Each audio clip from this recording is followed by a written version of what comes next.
नमस्कार। तपाईँ सबैलाई नमस्कार।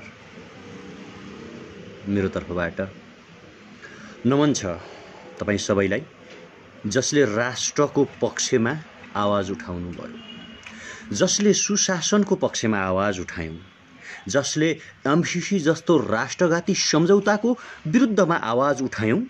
तपाईँ हामी सबैले जसले राष्ट्रद्रोही सरिता गिरीको विरुद्धमा सशक्त आवाज बोल्यौं, हामी सबैलाई नमन छ, हामी सबैलाई रिस्पेक्ट छ, हामी सबैलाई सम्मान छ।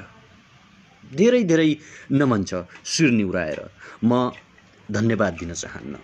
मैले तपाईलाई धन्यवाद भने तपाईलाई टाढाको बनाएको हुन्छ। धन्यवाद धेरै टाढाको मान्छेलाई दिने गरिन्छ। तपाईँ हामी सबै राष्ट्रियताको पक्षमा बोल्ने मान्छे, तपाईँ हामी सबै देशको पक्षमा बोल्ने मान्छे, तपाईँ हामी सबै माटोको पक्षमा बोल्ने मान्छे। हामी भन्दा माथि हाम्रो देश छ, हामी भन्दा माथि रातो र चन्द्र अंकित ध्वजावाहक झण्डा छ, हामी भन्दा माथि गौतम बुद्ध हुनुहुन्छ, हामी भन्दा माथि सगरमाथा छ र हामी भन्दा माथि लिपुलेख, लिम्पियाधुरा र कालापानी छ। त्यसकारण यो म मात्रै बोलिरहेको छैन, तपाईँ बोलिराख्नु भएको छ, म बोलिरहेको छु र हामी सबै एउटै स्वरमा बोलिरहेका छौं। यो देशको राष्ट्रियताको पक्षमा, यो देशको भौगोलिक अखण्डताको पक्षमा, यो देशको माटोको पक्षमा, यो देशको स्वाधीनताको पक्षमा हामी मिलेर लड्नेछौं। त्यसकारण म तपाईलाई धन्यवाद भन्न चाहन्न। जस्तो सपना मेरो छ, मलाई लाग्छ त्यस्तै सपना तपाईको छ। जे म सोच्छु त्यो तपाईँ सोच्नुहुन्छ, जे मेरो लक्ष्य छ त्यो तपाईको लक्ष्य छ। त्यसकारण यो लक्ष्य साझा छ, यो लक्ष्य एउटै छ र यो लक्ष्य हामी सबैको छ। हामी हुनुभन्दा पहिला नेपाली हौं, हामी हुनुभन्दा अगाडि राष्ट्रवादी हौं र हामी हुनुभन्दा अगाडि देशभक्ति हौं। नेपाल रहे पो हामी छौं, रातो र चन्द्र सूर्य अंकित ध्वजावाहक झण्डा रहे पो हामी छौं, सगरमाथा रहे पो हामी छौं, गौतम बुद्ध रहे पो हामी छौं, लिपुलेख, लिम्पियाधुरा र कालापानी रहे पो हामी छौं। मेरो देशको संसदले अझ मेरो भन्दा स्वार्थी हुन सक्छ। हाम्रो देशको संसदले संसदबाट एमसीसी जस्तो राष्ट्रघाती सम्झौता पारित नगरोस्। हामी एक स्वरले भनौं, हामी हाम्रो देश बनाउन सक्छौं। त्यसकारण तपाईप्रति नमन छ। जसले सामाजिक सञ्जालमा मेरो बारेमा लेखिदिनु भयो, जसले सामाजिक सञ्जालमा मेरो बारेमा लेख्नुभयो, त्यो मेरो बारेमा लेखिएको थिएन, त्यो कुसंस्कार कुशासनको विरुद्धमा लेखिएको थियो। ती हरेक हदगडीका विरुद्धमा हामी एकमुष्ट बोलिरहेका थियौं, त्यो हरेक व्यभिचारको विरुद्धमा हामी एक आवाज बोलिरहेका थियौं। त्यो संसद रूपी माननीय भारतीय नागरिकको विरुद्धमा हाम्रो एउटै आवाज थियो, जसले लिपुलेख, लिम्पियाधुरा र कालापानीको प्रमाण मागिरहेका थिए। ती मान्छे विरुद्धको आवाज थियो हाम्रो। गेटमा कालो झण्डा गाडिएको थिएन, 3 करोड मान्छेहरूको लात्ता थियो त्यो गेटमा, जुन गेट भित्र संसदको नकाब भिरेर कोही भारतीय नागरिक र दलाल बसिरहेको थियो। त्यसकारण तपाईको आवाज मेरो आवाज थियो, मेरो आवाज तपाईको आवाज थियो र हामी सबैले राष्ट्रियताका पक्षमा बोलेका थियौं। त्यसकारण म तपाईलाई धन्यवाद दिन्न, त्यसकारण म तपाईलाई रिस्पेक्ट गर्छु, म तपाईलाई नमन गर्छु। निकै रमाइलो थियो। मलाई एउटा कुराको डर थियो भित्र बसिरहँदा, कतै 24 दिन यहीँ राखेर एमसीसी पारित गर्ने त होइन। मलाई मेरो चिन्ता थिएन, मलाई हाम्रो चिन्ता थियो। हामीलाई भित्र राखेर सरकारले एमसीसी पारित गर्ने त होइन, मलाई यो डर थियो। मलाई भित्र साथीभाइहरूले, त्यहाँ भित्रको सुरक्षाकर्मीहरूले टेलिभिजन हेर्न दिइराख्नु भएको थियो। लद्दाखको त्यो घाँटी जहाँ चीन र भारतका सेनाहरू बीच एउटा वार भएको थियो, मैले त्यो हेरेँ। त्यहाँ मैले 1 इन्च माटोका लागि चिनिया सेनाको त्यो साहस हेरेँ। त्यति बेला मैले लिपुलेख, लिम्पियाधुरा र कालापानी सम्झिरहेँ। मैले सम्झेँ, निरन्तर रूपमा सम्झेँ। 8 दिन म त्यहाँ थिएँ। त्यो 8 दिनमा मलाई एउटै चिन्ता थियो कि एमसिसी पारित नहोस्, किनकि एमसिसी जसरी पनि यो बजेटमा पारित गर्नु छ र एमसिसी पारित गर्नु थियो। यदि एमसिसी पारित गर्यो भने के हुन्छ म अहिले भन्नेछु। त्यसकारण म तपाईँलाई धन्यवाद मैले भनिनँ। तपाईँ मेरो मनको मान्छे, म तपाईँको मनको मान्छे। तपाईँ मेरो र हाम्रो स्वार्थभन्दा माथि नेसनल इन्ट्रेस्ट छ, राष्ट्रिय स्वार्थ छ। त्यसकारण तपाईँलाई नमन, त्यसकारण तपाईँलाई धन्यवाद मैले भनिनँ, मैले नमन भने। म त्यहाँभित्रको केही कुरा तपाईँलाई सुनाउँछु। त्यहाँभित्र हुनुहुन्थ्यो, थुप्रै हुनुहुन्थ्यो त्यहाँभित्र। विप्लव निकटको साथीहरू हुनुहुन्थ्यो हिरासतभित्र, टेकु प्रहरी परिसरभित्र। उहाँहरू पनि राष्ट्रियताको सवालमा निकै उत्कृष्ट विचारहरू राख्नुहुन्थ्यो। त्यहाँभित्र कालो बजारी गरेको भनेर मान्छेहरूलाई गिरफ्तार गरिएको थियो। त्यहाँभित्र मान्छेहरूलाई चाहिँ लागु औषधको लागि गिरफ्तार गरिएको थियो। अनि मान्छेहरूलाई त्यो बैंकिङ कसुर, चेक बााउन्सका लागि गिरफ्तार गरिएको थियो। धेरै राम्रो कुराहरू मैले सुने। पहिलो कुरा एमसिसी को बारेमा तपाईँ समक्ष कुरा राख्नुभन्दा अगाडि हामी सामान्यतया भित्र थियौँ। भित्र बसिसकेपछि हामी के गर्थ्यौँ भने मलाई चाहिँ म त्यहाँ नेसनल एन्थम राष्ट्रिय गीत गाउन लगाउँथ्यौँ उहाँहरूलाई। हामी 14-15 जना जति थियौँ। यतातिर महिलाको सेल थियो 4 जना, उहाँहरू हुनुहुन्थ्यो। उहाँहरू सबैलाई नेसनल एन्थम अथवा राष्ट्रिय गीत बेलुकी 6 बजेपछि मलाई चाहिँ गाउनु पर्यो, तपाईँले गाउन सहयोग गर्नु पर्यो भन्नुहुन्थ्यो। म त्यो गर्थेँ। अनि हामी भुइँ बढार्थ्यौँ, हामी त्यहाँ पोचा लगाउँथ्यौँ, अनि बाथरुमहरू त्यो सबै हामी आफै ब्रसिङ गर्थ्यौँ, सफा गर्थ्यौँ। मलाई चाहिँ उहाँहरूको चाहिँ कमान्डर बनाउनु भएको थियो। भित्रको मित्रहरू एकदम राम्रो हुनुहुन्थ्यो, सुरक्षाकर्मी साथी। उहाँहरूले भन्नुहुन्थ्यो हामीले वर्दी लगाएका छौँ मात्र हामीले बोल्न पाउँदैन, न तर हामी बोल्थ्यौँ। हामी एक आवाज निकाल्थ्यौँ, हामी एक स्वरले बोल्थ्यौँ, हामी एक स्वरले चाहिँ यो राष्ट्रियताको पक्षमा छौँ, तपाईँहरू जे गर्नुहुन्छ सही गरिराख्नु भएको छ भन्नुहुन्थ्यो। भित्रका त्यो भइसकेपछि यो ड्युरेसनमा मैले त्यहाँभित्र 3वटा पुस्तक पढेँ। हिरासतको बसाइमा निकै राम्रो रहेको थियो, उहाँहरूको प्रतिक्रिया एकदम सुन्दर थियो। 2-3वटा कुरा त्यहाँभित्र सिक्ने अपर्च्युनिटी मिल्यो। जस्तो एमसिसीको कुरा उठ्यो, जेन्युन रूपमा हामीले छलफल गऱ्यौँ। एमसिसी चाहिँ 48 अरब रुपियाँ नेपालले लिने र हाम्रो धेरै मित्रहरूले के भन्नुभयो भने तपाईँ 1.6 अहिले हेर्दै हुनुहुन्छ। कृपया जेल हिरासतभित्र रहेका ती मान्छेहरू जो राष्ट्रियताको पक्षमा बोलिराख्नु भएको छ उहाँहरूको सम्मानका लागि यो भिडियो सेयर गरिदिनुहोस् प्लिज एक सेयर। उहाँहरूले के भन्नुभयो थाहा छ? त्यो मैले पनि याद नगरेको कुरा थियो। हामी माग्ने देशको नागरिक होइनौँ। उहाँहरूले भनेको कुरा गौतम बुद्ध नेपालमा जन्मे, संसारभरिका मान्छेहरूलाई शान्तिको ज्ञान दिए रे क्या, लिएनन् कि दिए। अहिंसा नगरौँ, बेविचार नगरौँ, नचोरौँ, कसैलाई दुःख नदिउँ, दिए, ज्ञान दिए, दिउँ न। उहाँले भन्नुभयो। प्लिज, यो कति सुन्दर शब्द थियो। गौतम बुद्धले जब संसारभरिका मान्छेलाई दिए भने आज केपी ओलीले किन माग्ने? जबकि हामी जलविद्युत उत्पादन गरेर दिउँ न भारतलाई। कति विद्युत चाहिने हो? भारत किन हामीसँग? चाइना तिमीलाई कति जलविद्युत चाहियो त किन हामीसँग? पाकिस्तान, अमेरिका तिमीलाई कति विद्युत चाहियो? हामी विद्युत उत्पादन गरेर तिनीहरूलाई दिउँ। हेर्नुहोस् त कति सुन्दर विचार थियो क्या त्यो, दिउँ। त्यसकारण उहाँहरूलाई रिस्पेक्ट गर्नका लागि, उहाँहरूको सम्मानका लागि प्लिज एउटा सेयर तपाईँले गर्नु भएन भने त्यो उहाँहरूप्रति अपमान गरेको बुझिन्छ। सरङचङ गम्पोको पालामा अथवा नेपालकी छोरी जानकी, नेपालकी छोरी सीतालाई हामीले भगवान रामलाई दियौँ, सम्मानपूर्वक दियौँ र त्यो ज्ञान भारतभरि फैलियो। कति सुन्दर कुरा। नेपालमा प्रशस्त जडीबुटी छ, नेपालमा प्रशस्त पानी छ, नेपालमा प्रशस्त थुप्रै कुराहरू हामी उत्पादन गर्न सक्छौँ। त्यसकारण हामी दिउँ। एमसिसी जस्तो राष्ट्रघाती सम्झौता गरेर 2 हात थापेर नलिउँ, कमजोर नबनौँ। यो कुरा त्यहाँभित्रका साथीहरूले मलाई बाहिर भनिदिनु भनेर भन्नुभयो। मैले सोचेँ, गम्भीर भएर, निकै सुन्दर कुरा छ। हाम्रा 50 लाख युवाहरू बाहिर छन्, 40 लाख जति मान्छेहरू भारतमा छन्, होइन भनेपछि ती मान्छेहरूलाई नेपाल ल्याउँ र हामी जलविद्युत उत्पादन गरौँ, हामी जडीबुटी उत्पादन गरौँ, प्रशोधन गरौँ, हामी विद्युत उत्पादन गरौँ, टुरिज्मको कुरा बाँडौँ, बुद्धको कुरा बाँडौँ, सगरमाथाको कुरा बाँडौँ, ज्ञानगुणको कुरा बाँडौँ। निकै सुन्दर कुरा उहाँहरूले सिकाउनु भयो। प्लिज मैले हात जोडेर तपाईँलाई बिन्ती गरेँ, एउटा एउटा सेयर त्यहाँभित्रका 14 जना अहिले पनि उहाँहरू हिरासतमा हुनुहुन्छ।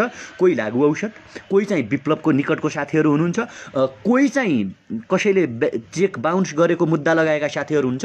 उहाँहरूको सेयरका लागि प्लिज यो कुरा चाहिँ तपाईँ हामीले जान्न आवश्यक छ। र मैले भित्र सिकेको कुरा बडा अनौठो लाग्यो मलाई। मैले बडा दुःखका साथ मैले भन्नुपर्छ कि मलाई यो कुरा भन्दा दुःख लागिरहेको छ, मेरो देशको प्रधानमन्त्रीलाई राष्ट्रियता हामीले सिकाउनु पर्यो। तपाईँ म हामी सबै सिकाइरहेका छौँ, जबकि संसद सरिता गिरीले खुलेआम भन्न सक्नु पर्थ्यो कि हामी लिपुलेख, लिम्पियाधुरा र कालापानीको 1 इन्च भूमि छोड्दैनौँ। हदगडी सरिता गिरीको हातमा हुनु पर्थ्यो, तर हदगडी मेरो हातमा लाग्यो। यो मेरो हातको हदगडी थिएन, यो भ्रष्टाचारको विरुद्धमा बोल्ने हरेक मान्छेको हातमा हदगडी लागेको थियो। राष्ट्रियताको पक्षमा बोल्ने हरेक मान्छेको हातमा हदगडी लागेको थियो। देशमा रोजगार चाहियो, प्रत्यक्ष निर्वाचित कार्यकारी राष्ट्रपतीय व्यवस्थामा जाउँ, भ्रष्टाचार राज्यको 1 रुपैयाँ गरे पनि मृत्युदण्ड दिने व्यवस्था गरौँ भन्ने मान्छेको हातमा हदगडी लगाइएको थियो। त्यसकारण दुःखका साथ हामीले भन्नुपर्छ, आज खुलेआम सरिता गिरीहरू छाडा छाडे जस्तै हिँडिरहेका छन्। खबरदार सरिता गिरी, तिमीसँग भाडा छैन भने 1 रुपैयाँ उठाएर तिमीलाई भारततर्फ हामी लखेटी दिनेछौँ। तर तिम्रा हदगडीका विरुद्धमा, तिम्रा कुशासनका विरुद्धमा, तिम्रा गलत नियतका विरुद्धमा हामी 1 इन्च पनि पछि हट्ने छैनौँ।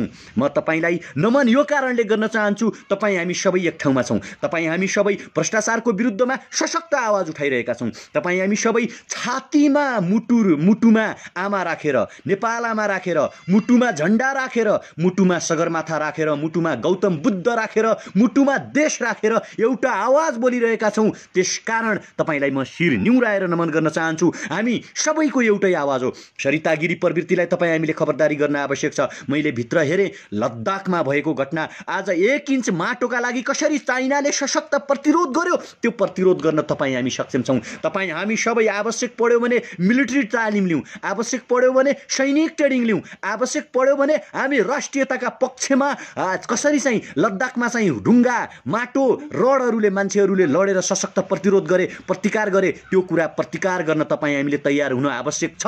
चाइनाको हवाला देखाएर, चाइनाको बहाना देखाएर, चाइनासँगको युद्धको अवस्था देखाएर नेपालसँग वार्ता गर्न यदि भारत ब्याक हट्छ भने संयुक्त राष्ट्रसङ्घ र अन्तर्राष्ट्रिय अदालतमा लिपुलेख, लिम्पियाधुरा र कालापानीको पक्षमा वकालत गर्ने बेला यही हो। अब हामीले आन्दोलन गर्नुपर्छ।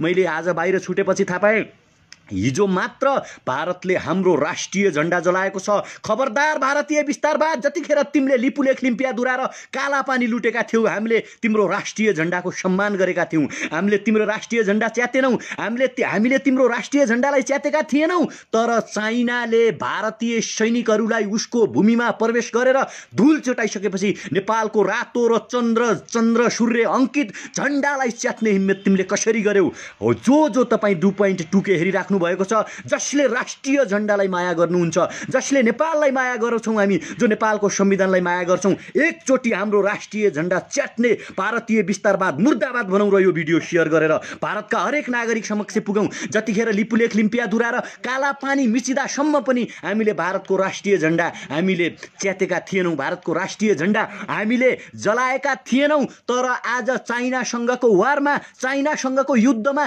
नेपालको राष्ट्रिय झण्डा कसरी जलाए भारतीय जल्लादहरूले, भारतीय धोतीहरूले, भारतीय गुलामहरूले, अङ्ग्रेजका गुलाम भारतहरूले जसरी नेपालको राष्ट्रिय झण्डा जलाएका छन्, तिमीले जलाउँदैमा हाम्रो रातो र चन्द्र सूर्य निशाना अङ्कित राष्ट्रिय झण्डा जल्नेवाला छैन। यसको शिर झन फहराउने छ। हामी संसारले देख्ने गरी अब सगरमाथामा राष्ट्रिय झण्डा फहराउनेछौँ। एकचोटि सगरमाथाका लागि, एकचोटि गौतम बुद्धका लागि, एकचोटि हाम्रो देशको राष्ट्रिय झण्डाका लागि कृपया यो भिडियो सेयर गरौँ र भारत समक्ष पुगाउँ। हामीले तिमीले हाम्रा लिपुलेख, लिम्पियाधुरा र कालापानी मिच्दासम्म नजलाएको तिम्रो राष्ट्रिय झण्डा के थाहा गुलामहरू, तिमीहरूलाई तिम्रा पुर्खाहरू गुलाम बनेका थिए के थाहा? गुजरातमा हजारौं मान्छेहरूको हत्या गरेर रगतले मुछिएका हातले भारतको प्रधानमन्त्री बनेका नरेन्द्र मोदीलाई के थाहा झण्डाको स्वाभिमान के हुन्छ, झण्डाको स्वाधीनता के हुन्छ, आजादीको स्वाधीनता कस्तो हुन्छ, गुलाम नहुनुको परिणाम कस्तो हुन्छ भन्ने गुलाम भारतलाई के थाहा? तिमी हिजो पनि गुलाम थियौ र आज आज पनि तिमीहरू गुलाम मनोविज्ञान बोकेर बाँचिरहेका छौ। त्यही भएर आज चाइनाले तिमीलाई लखेट्छ, त्यही भएर आज पाकिस्तानले तिमीलाई लखेट्छ, त्यही भएर आज बङ्गलादेशले तिमीलाई लखेट्छ, त्यही भएर हामी नेपाली पनि तिमीहरूलाई लखेटिरहेका छौँ। हाम्रो राष्ट्रिय झण्डा जसरी भारतमा जलाइएको छ त्यसरी हामी तिम्रो राष्ट्रिय झण्डा जलाउन सक्छौँ। तर राष्ट्रिय झण्डा त्यो देशको स्वाधीनता हो, त्यो देशको इतिहास हो, त्यो देशको गर्व हो। त्यो देशको स्वाधीनता, गर्व र इतिहासमाथि हामीले प्रहार गर्नु हुँदैन भन्ने मान्यता राख्छौँ। हो, शासक मनोवृत्तिसँग, शासकसँग हाम्रो लडाइँ होला, शासकसँग हाम्रो मनोवृत्ति नमिल्ला, शासकसँग हाम्रो वार होला। भूमि हामी शान्तिपूर्वक तरिकाले वार्ता मार्फत लिन सक्छौँ, भएन भने युद्ध गर्न सक्छौँ। तर अर्काको देशको राष्ट्रिय झण्डा, कृपया एकचोटि तपाईँ कमेन्टमा राष्ट्रिय झण्डा अङ्कित त्यो तपाईँ जानुहोस्, त्यहाँ हुन्छ। इमोजिलमा कता कता थिच्यो भने नेपालको राष्ट्रिय झण्डा त्यहाँ देखिन्छ, भेटिन्छ। कृपया कमेन्टमा राष्ट्रिय झण्डा एकचोटि सबैजना चाहिँ पोस्ट गरिदिनु यो कमेन्टमा। हाम्रो राष्ट्रिय झण्डा भारतले जलाएको तपाईँ हामी सबैलाई थाहा छ।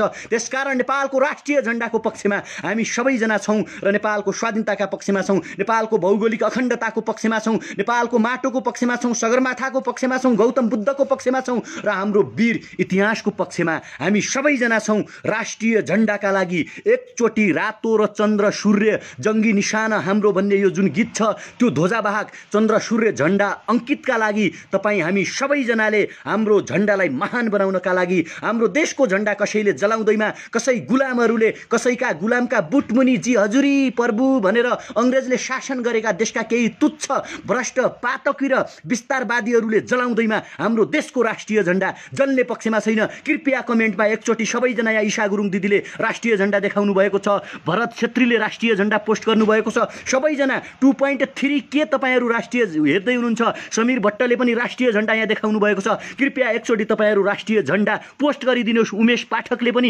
राष्ट्रिय झण्डा पोस्ट गर्नुभयो। राष्ट्रिय झण्डा पोस्ट गरेर यो भिडियो सेयर गरेर भारतीय विस्तारवाद समक्ष हामी सबैजना पुगाउँ कि नेपालको राष्ट्रिय झण्डा तिमीहरूले जलाउँदैमा, तिमीहरू गुलामहरूले जलाउँदैमा हामी कहिले गुलाम हुने छैनौँ। जीवन गुरुङले पनि यहाँ राष्ट्रिय झण्डा पोस्ट गर्नुभएको छ। म कमेन्टहरू हेरिरहेको छु, तपाईँहरूको सबैजना पोस्ट गरौँ र सेयर गरौँ। अब आयो कुरा एमसीसीको। हिजो संसदमा एकजना बेसार पानीवाला डाक्टरले, जो चाहिँ पीसीआर प्रविधि नेपालमा ल्याउने होइन कि बेसार खाउँ, बेसार हल्दी खाउँ, बेसार तातो पानी खाउँ भन्ने डाक्टरले के भन्नुभएछ भने जोले जोले एमसीसीको विरोध गरिरहेका छन् तिनीहरू नपढेका हुन् भन्नुभएछ। बडा अनौठो लाग्दो कुरा। ए बाबा, भीमरावले अस्ति मात्रै पिएचडी गरेको हाम्रै आँखाले देखेको, हाम्रै कानले सुनेको त्रिभुवन विश्वविद्यालयबाट जो मान्छे आफू 8 कक्षा फेल छ, तपाईँ जति पनि हुनुहुन्छ कृपया केही गर्नु पर्दैन। एकचोटि तपाईँहरू गुगलमा जानुहोस्, मिलिनियम च्यालेन्ज कर्पोरेसन त्यहाँ हान्नुहोस्। नपढेको त ओलीजै रहेछन्। कोलाई नपढेको भनेको भने भीमराव नपढेका हुन्, झलनाथ खनाल नपढेका हुन्। अनि यत्रो नेपाली जनता जो यो दुनियाँभरिका मान्छे मजाले गुगल हेर्न सक्छन्, संसारभरिको अध्ययन गर्न सक्छन्, यत्रो देश छ, यत्रो जमाना छ, यत्रो मान्छेहरू नपढेको भनिदिने, दिउँसै मान्छेको आँखामा छारो हालिदिने बेसारे डाक्टर। हलो बेसारे डाक्टर, सरिता गिरीलाई त कारवाही गर्न सकेनौ। देख्यौ राष्ट्रियता कस्तो हुँदो रहेछ, चिनलाई सोध। कोही मित्र प्लिज हात जोडेर भन्छु केपी ओलीलाई यो भिडियो पुर्याइदिनु न। केपी ओलीले कृपया लद्दाखको भिडियो हेर्नु भएको छैन भने 20 जना भारतीय विस्तारवादीलाई रडले हानेर चाइनाले आफ्नो माटो कसरी बचायो हो केपी ओली। राष्ट्रवाद भनेको त्यो हो। चुनाव आउने बेला जित्नका लागि यसो राष्ट्रवादी जस्तो कुरा गरेर अनि दुनियाँभरिका मान्छेलाई नपढेको भन्ने हुन्छ। कोही यदि केपी ओली 8 कक्षा फेल होइन भने, केपी ओली तपाईँ 8 कक्षा फेल यदि होइन भने एकचोटि गुगलमा जानुहोस् र त्यहाँ मिलिनियम च्यालेन्ज कर्पोरेसन हान्नुहोस्। मिलिनियम च्यालेन्ज कर्पोरेसन हानेर कृपया 2.8 के तपाईँहरू हेर्दै हुनुहुन्छ, एकचोटि केपी ओली समक्ष यो भिडियो पुर्याइदिनु होला। उहाँले नेपाली जनताले पढेका छैनन्। जो एमसीसीको विरोध गर्छन् तिनीहरू विकास विरोधी हुन्, तिनीहरू एमसीसी चाहँदै विकास चाहँदैनन् भन्ने आरोप लगाउनु भएको छ नि। खड्गओली महाराज, तिमी 8 कक्षा फेल होइनौ भने, तिमी साँच्चीकै पढे लेखेका हौ भने एकचोटि गुगलमा जानुहोस्, त्यहाँ गएर मिलिनियम च्यालेन्ज कर्पोरेसन यसरी हान्नुहोस्। त्यहाँ आउँछ MCC is good investment for American people भनेको छ। यो भनेको के हो? यो भनेको के हो? केपी ओलीले अब यसको इक्जाम्पल, यसको नेपालीमा उल्था गरेर बताइदिनु पर्यो कि प्लिज 3.1 के तपाईँहरू हेर्दै हुनुहुन्छ। यदि तपाईहरु एमसीसी चाहनुहुन्न भने केपी ओलीले के भन्नुभएको छ भने एमसीसी को विरोध गर्नेहरू नपढेका हुन् भन्नुभएको छ। मात्र दुई हात जोडेर बिन्ती गर्छु, धेरै म लडाई पनि गर्दैन। केपी ओली समक्ष हाम्रो धेरै केही भन्नु पनि छैन, केपी ओली समक्ष केही गर्नु पनि छैन के। मात्र केपी ओलीलाई एउटा प्रश्न सोध्नु छ, यो भिडियो पुर्याइदिनुस् केपी ओली समक्ष। केपी ओली महाराज, ल तपाई पीएचडी गरेको हो, तपाई पीएचडी गरेकै डाक्टर, नुन पानी बेसारे डाक्टर, हल्दी धनिया अदुवावालो डाक्टर, पीसीआर चाहिँदैन, बोसो पगालौँला कोरोना भाइरसको, तपाईले भनेको मान्छौं। एकचोटि र मिलेनियम च्यालेन्ज कर्पोरेसन हान्नुस् र त्यहाँ आउँछ MCC is good investment on people आउँछ है। अर्को कुरा national interest, MCC is related with American national interest भन्ने कुरा आउँछ। यसको जवाफ मेरो देशको पीएचडी होल्डर, मेरो देशका 3 करोड मध्ये सबैभन्दा ठुलो विद्वान, सबैभन्दा ठुलो पढे लेखेका, संसारका भएभरका Oxford, Cambridge, Harvard, JNU, TU, Nalanda युनिभर्सिटीको विज्ञता प्राप्त गरेका प्रधानमन्त्री महाराजले यसको नेपालीमा उल्था गरेर नेपाली जनतालाई बुझाइदिनु पर्यो। हामी लाटा जनता पीएचडी नगरेका 8 कक्षा फेल प्रधानमन्त्रीको भाषामा भीमरावलाई बुझाइदिनु पर्यो, झलनाथ खनाललाई बुझाइदिनु पर्यो, प्रचण्डलाई बुझाइदिनु पर्यो, अर्को के अरे नारायण काजी श्रेष्ठलाई बुझाइदिनु पर्यो। आज मात्रै वामदेव गौतमले भन्नुभएको छ म एमसीसी को पक्षमा छैन, उहाँलाई बुझाइदिनु पर्यो। अनि नेपालका चाहिँ भरत दाहालदेखि सुरजित दत्तदेखि ज्ञानेन्द्र साईदेखि सुरेन्द्र भण्डारीदेखि बालकृष्ण नेउपानेदेखि ज्वाला सङ्ग्रौलादेखि ईशा गुरुङदेखि एसबी ताम्राकारदेखि सबै जो अहिले एमसीसी को विरुद्धमा बोलिराख्नु भएको छ, उहाँहरू सबैलाई खड्ग महाराजले एमसीसीमा मैले जे अघि अङ्ग्रेजीमा भने त्यो कुरा नेपालीमा उल्था गरेर प्लिज बुझाइदिनु पर्यो। र यो कुरा बुझाउनका लागि खड्ग महाराजलाई चाहिँ यो भिडियो तपाईहरुलाई पुगाइदिन मैले हार्दिक अनुरोध र आग्रह गरेँ।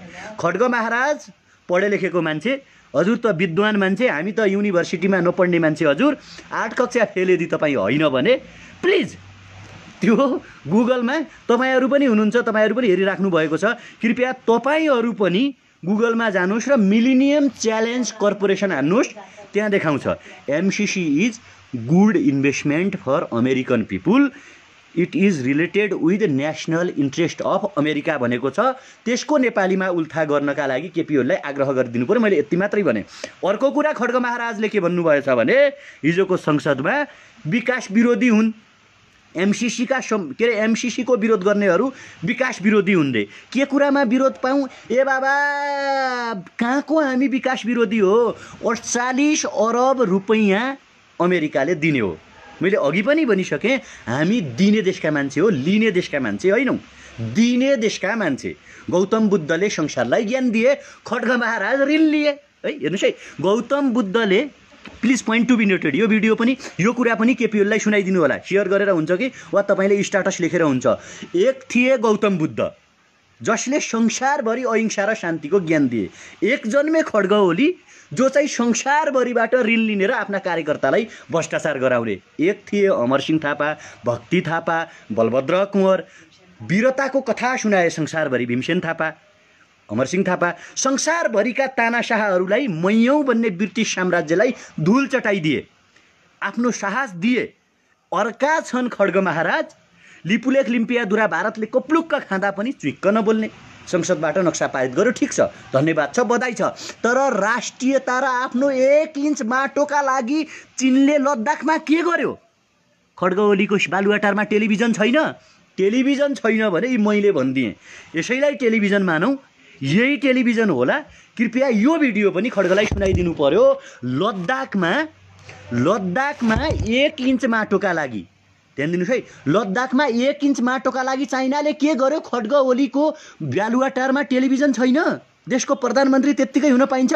टेलिभिजन छैन भने सार्वजनिक आह्वान गरून्, म खाजा नखाएर तपाईँ हामी सबैजना मिलेर एउटा टेलिभिजन त्यहाँ टाँसिदिउँ र त्यो भिडियो पनि खड्ग ओलीलाई देखाइदिउँ। प्लिज, राष्ट्रियता त्यस्तो हुन्छ, माटोको लडाइँ त्यस्तो हुन्छ। मुखले त म के पनि भनिदिउँला, म बाराक ओबामालाई परास्त गर्छु भनिदिउँला, डोनाल्ड ट्रम्पलाई चुनाव हराउने केपी ओली नै हुन् भनिदिउँला, अमेरिकालाई नेपाल बनाउँछौँ पनि भनिदिउँला, भनेर हुँदैन, व्यवहारमा देखाउनु पर्यो। र अर्को आरोप उहाँले के लगाउनु भएछ भने एमसीसी एमसीसीका समर्थक हैनन् कि एमसीसीको विरोध गर्नेहरू विकास बोरिदो हुन्। यदि खड्ग महाराजलाई बालुवाटारका शासकलाई जानकारी छैन, खबर छैन भने म एकचोटि आग्रह गर्न चाहन्छु, संसारको इतिहास पढ्न अनुरोध गर्दछु।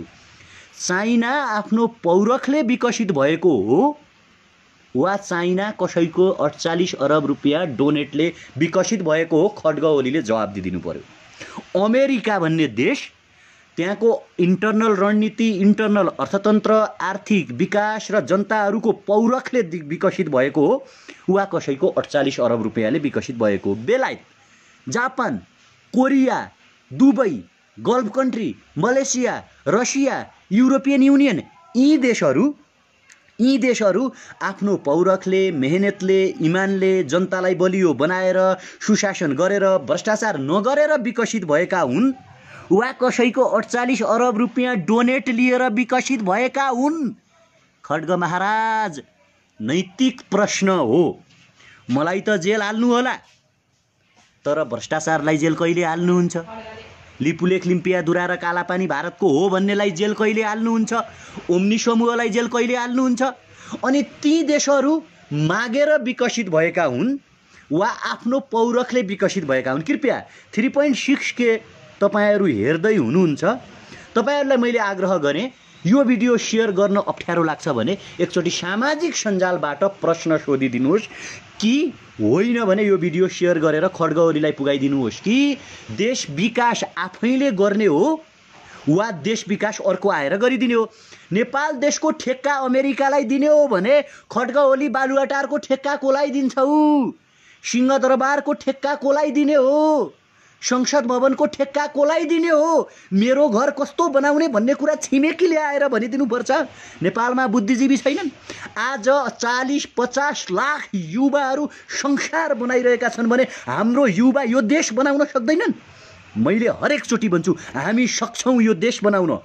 चाँडौँ प्रधानमन्त्री, मन्त्री, सांसद, सभासद, तपाईँको चाहिने वडा अध्यक्ष, नगरपालिकाका मेयरको तलब पनि 10,000 मा झाडौँ।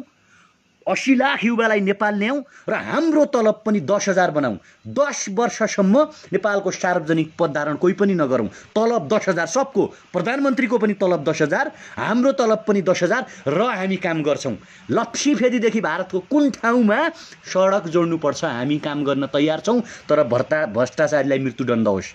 तपाईँ हाम्रो तलब 10,000 होस्, न कि कोही BMW कारमा चढ्ने, कसैले खान नपाएर विदेश जानुपर्ने अवस्था नआइलागोस्। के प्रधानमन्त्री तपाईँ गर्न तयार हुनुहुन्छ? देश विकास हामी गर्छौँ। भ्रष्टाचारीलाई मृत्युदण्ड दिन तयार हुनुहुन्छ? 10 वर्षसम्म तपाईँलाई प्रधानमन्त्री मानेर देश विकास गर्न, देशका हरेक ठाउँमा साब्बल, बिल्चा, कोदाला, फाउडा चलाउन हामी तयार छौँ। के तपाईँ कारबाही गर्न सक्नुहुन्छ प्रधानमन्त्री साहेब? मेरो त बिहे पनि भएको छैन, छोराछोरी जन्मेका छैनन्। जसको यहाँ छोराछोरी छन्, यो भिडियो हेरिराख्नुभएका हाम्रा मित्रहरूको, तपाईँहरूको छोराछोरी, प्रधानमन्त्रीका नातिनुतिना, नगरपालिका प्रमुखका छोराछोरी, प्रहरी प्रमुखका छोराछोरी, सांसद सबैका छोराछोरीहरूलाई एउटै शिक्षा दिउँ र सबैजना देशमा 10 वर्षसम्म काम गरौँ। यो देश संसारको विकसित देश भएन भने त्यसपछि हामीलाई के दण्ड दिनुपर्छ त्यो सजाय भोग्न हामी तयार छौँ। के महाराज त्यो गर्न तयार हुनुहुन्छ?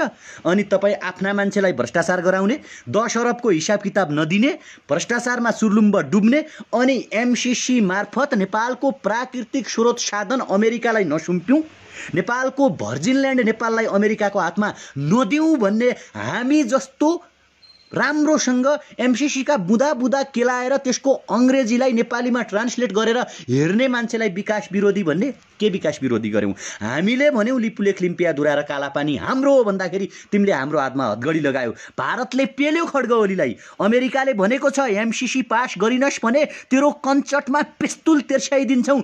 अमेरिका र भारतको रिस हाम्रो हातमा हतगडी लगाएर देखाउने? नैतिकवान मान्छेले, हिम्मतवान मान्छेले, साहसिलो नेताले जसरी चीनको राष्ट्रपति सी जिनपिङले मुखतोड जवाब दिएका छन् नि, त्यसरी जवाब दिन्छ मुखतोड। युवा नगरौँ, भ्रष्टाचार नगरौँ, सरिता गिरी जस्तो देशद्रोहीलाई देशमा बस्न दिनु हुँदैन, संसदमा भ्रष्टाचार नियन्त्रण गरौँ भन्ने युवाको हातमा हतगडी लगाएका छौ नि। सार्वजनिक प्रण गर्छौँ खड्ग ओली, यो देशका लागि, हाम्रो देशका लागि। तिमीलाई माया नहोला यो देशको, तर हामीलाई हाम्रो देशको माया छ, हामीलाई सगरमाथाको माया छ, हामीलाई गौतम बुद्धको माया छ, हामीलाई ती 80 लाख युवाहरूको माया छ जसले पूर्वका अलैँची सम्झिँदै, जसले पूर्वका चिया सम्झिँदै, जसले सुदूरपश्चिमका खप्तड बढीमालीका अपी शैपाल सम्झिँदै, जसले तराईका मनोरम फाँट सम्झिँदै, जसले हिमाल पहाड तराईको सुन्दर वातावरण सम्झिँदै विदेशमा श्रम गरिरहेका छन्, ती 80 लाख युवाहरूको माया छ हामीलाई, हाम्रो सुन्दर भविष्यको माया छ हामीलाई। मैले हरेक चोटि भन्छु, तपाईँ हामी सार्वजनिक प्रण गरौँ, हामी हाम्रा राष्ट्रिय स्वार्थलाई छातीमा बोकौँ, व्यक्तिगत स्वार्थलाई त्यागौँ। हामी एकचोटि पृथ्वीनारायण शाहलाई सम्झौँ, एकचोटि मैले हरेक चोटि भन्छु मदन भण्डारीका स्पिचहरू सुनौँ, एकचोटि गणेशमान सिंहको त्यागलाई सम्झौँ, एकचोटि बीपी कोइरालाको त्यागलाई सम्झौँ, एकचोटि किशुनजीको साधकी जीवनलाई सम्झौँ, एकचोटि पुष्पलाल श्रेष्ठलाई सम्झौँ र यो देश बनाउनका लागि प्रण गरौँ। यो देश बनाउनका लागि तपाईँ हामी मात्रै सक्षम छौँ, कोही माइकालाल आएर बनाइदिने छैन। मेरो प्रश्न छ खड्ग ओलीलाई, जसले एमसीसीको विरोध गरेको मान्छेलाई मेरो प्रश्न छ, यूएनडीपीले नेपालमा काम गरेको कति भयो? युनिसेफले नेपालमा काम गरेको कति भयो? नेपालमा कति एनजिओ र आइएनजिओहरू छन्? ती एनजिओ र आइएनजिओहरू दोस्रो विश्वयुद्धको अन्त्यसँगै नेपालमा काम गर्दै आइरहेका छन्। नेपालको छाउपडी प्रथा हट्यो कि हटेन? नेपालको गरिबी हट्यो कि हटेन? नेपालका युवाहरू विदेश जान रोकिए कि रोकिएनन्? यस्तो कुरा देख्दा देख्दै एमसीसीले देश विकास गर्छ भन्ने कुरालाई हामी सही भन्न सक्छौँ? देश विकास नेपाली युवाले गर्ने हो, देश विकास नेपालको नागरिकले गर्ने हो। त्यसकारण एमसीसी जस्तो राष्ट्रघाती सम्झौताको टेबुलेसनमा कुनै पनि युवा हुने छैनन्। आउनुहोस् हामी स्वार्थ त्यागौँ। मैले भने थुप्रै युवाहरू अहिले सडकमा आइराख्नु भएको छ, भोलि सिंहदरबार र बालुवाटारबाट थुतिनेछन्। यो कुरा खड्ग ओलीले राम्रोसँग जान्दा हुन्छ। त्यसकारण एमसीसी जस्तो राष्ट्रघाती सम्झौताको तपाईँ हामी सबैजना मिलेर विरोध गरौँ। आउनुहोस्, मैले के त्याग गर्नुपर्छ, मैले के गर्नुपर्छ, म गर्न तयार छु। तपाईँ के गर्न सक्नुहुन्छ? तपाईँ हामी छलफल गरौँ, बहस गरौँ र राष्ट्रका लागि त्याग गरौँ, सेक्रिफाइस गरौँ। म मेरो वाद त्याग्छु, म मेरो दर्शन, मेरो राजनीतिक दर्शन त्याग्छु। मेरा लागि नेपालवाद ठुलो कुरा हो, मेरा लागि नेपाल दर्शन ठुलो कुरा हो, मेरा लागि नेपालको राष्ट्रिय झण्डा ठुलो कुरा हो, मेरा लागि नेपालको संविधान ठुलो कुरा हो, मेरा लागि लिपुलेख लिम्पियादुरा र कालापानी ठुलो कुरा हो, मेरा लागि अपी शैपाल कञ्चनजङ्घा सगरमाथा लोत्से मनास्लु ठुलो कुरा हो, मेरा लागि गौतम बुद्ध ठुलो कुरा हुन्, मेरा लागि सगरमाथा ठुलो कुरा हो। त्यसकारण नेपालको प्राकृतिक स्रोत साधनलाई दोहन हुने गरी, नेपाललाई रणमैदान बनाउने गरी, नेपाललाई युद्धको अखडा बनाउने गरी, नेपाललाई कसैको गुलाम र दास बनाउने गरी आउने हरेक किसिमका सम्झौता, हरेक किसिमका सहयोग र हरेक किसिमका बुटहरूलाई तपाईँ हामीले परास्त गर्न आवश्यक छ। कपालमा रातो कफन बाँधौँ, हातमा हतगडी लागे लागुन्, छातीमा गोली बर्सिए बर्सिउन्। मैले भनेको छु, देशका लागि, स्वाधीनताका लागि, माटोका लागि, राष्ट्रियताका लागि, आमाका लागि, झण्डाका लागि, भौगोलिक अखण्डताका लागि हातमा हतगडी तके छातीमा हाँसी हाँसी गोली थाप्न हामी तयार छौँ। एमसीसी जस्तो राष्ट्रघाती सम्झौता कुनै पनि हालतमा हामी हाम्रो देशमा लागू हुन दिने छैनौँ। हामी हरेक किसिमका आन्दोलन गर्न तयार छौँ। मैले हरेकचोटि भन्दै आएको छु, कृपया यो कुरालाई पनि तपाईँ नोटेट गरिदिनु होला। हामी बुद्ध जन्मेको देशको मान्छे हो, बुद्धले शान्तिको कुरा गर्छन् र यदि कसैले बुद्धलाई जिस्क्यायो भने, बुद्धमाथि प्रहार गर्यो भने विद्रोह अब सम्भव छ। विद्रोहलाई कसैले रोक्न सक्दैन। त्यसकारण विद्रोही युवालाई जबरजस्ती विद्रोही नबनाऊ। केपी ओली, तपाईँ जनताले चुनेको प्रतिनिधि हो, संसदबाट एमसीसी पारित गर्ने कुरा नगरौँ र तपाईँ सबैलाई म धन्यवाद दिएर टाढाको बनाउँदिन। कृपया एकचोटि यो भिडियोमा नेपालको नेसनल झण्डा कमेन्ट गरिदिनुहोस् सबैजना, किनकि विस्तारवादी भारतले हाम्रो राष्ट्रिय झण्डालाई तहस नहस पारेको छ, आगो लगाएको छ। गुलाम बनेका देशका मान्छेले, गुलामी भोगेका देशका मान्छेले नेपालको राष्ट्रिय झण्डा जलाउनुको कुनै तुक छैन। तिमीहरूको मानसिकतामा हिजो पनि गुलामी थियो, आज पनि गुलामी छ र भोलि पनि तिमीहरू गुलामी बाँच्नेछौ। आज चाइनाले तिमीहरूलाई ठोकिरहेको छ, पाकिस्तानले ठोकिरहेको छ, केपी ओलीले ठोक्छन् ठोक्दैनन् थाहा छैन, तर हाम्रो लिपुले कालापानी लिम्पियादुरा फिर्ता दिएनौ र हाम्रा झण्डा जलाइरह्यौ भने तिमीहरूलाई हामी ठोक्नेछौँ भन्ने आधारका साथ कमेन्टमा राष्ट्रिय झण्डा एकचोटि छोडौँ। तपाईँले व्यक्तिका विरुद्धमा बोल्नुभयो, मलाई छुटा भनेर तपाईँ बोल्नुभएको होइन, तपाईँ भ्रष्टाचारको विरुद्धमा बोल्नुभएको हो, तपाईँ सरिता गिरी जस्तो देशद्रोही नकाबधारी मान्छेको विरुद्धमा बोल्नुभएको हो, तपाईँ राष्ट्रियताको पक्षमा बोल्नुभएको हो, तपाईँ लिपुलेख लिम्पियादुरा र कालापानीको पक्षमा बोल्नुभएको हो, तपाईँ सगरमाथाको पक्षमा बोल्नुभएको हो, तपाईँ बुद्धको पक्षमा बोल्नुभएको हो र बुद्ध सगरमाथा भ्रष्टाचारको विरुद्धमा विदेशमा अल्पत्र युवालाई नेपाल ल्याउने बनाउन सक्दिन। त्यसकारण तपाईँ सबैलाई रिस्पेक्ट छ, तपाईँ सबैलाई छातीमा हात राखेर नमन गर्न चाहन्छु। यो साथ यो सहयोग राष्ट्र रहुन्जेल हुनेछ। देशद्रोही हरेक कोही हुन्। कुनै दिन मैले पनि गद्दारी गरेँ, कुनै दिन म पनि देशद्रोही भएँ भने मेरो खोइदो खन्नु, मलाई पनि गाली गर्नु, मेरो पनि बुट बजार्नु, मलाई सही कहिल्यै नभन्नु जब म गलत हुन्छु भने। त्यसकारण राष्ट्रिय झन्डा यहाँ छोडौँ। अहिले भने तपाईँहरू सबैलाई नमन गर्दै, स्यालुट गर्दै, सम्मान गर्दै तपाईँहरू मार्फत बिदा हुन चाहन्छु। धन्यवाद, नमस्कार, जय देश।